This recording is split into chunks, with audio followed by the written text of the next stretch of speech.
देवी अड़हुल कमल पर बैसुने आसन मार।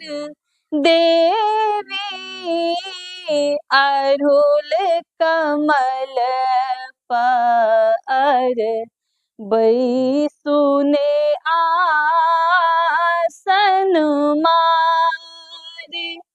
कोने फूले ओढ़ने देवी कोने फूल पहिरान। कोने फूल देवी के सिंगार।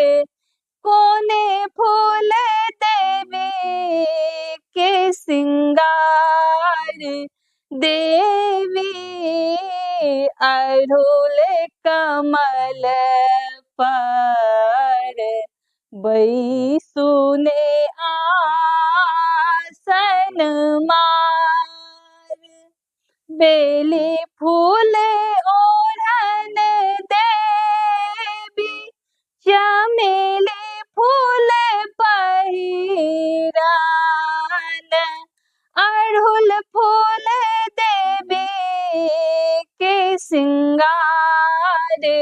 देवी अड़हुल कमल पर बैसुने आसन मार।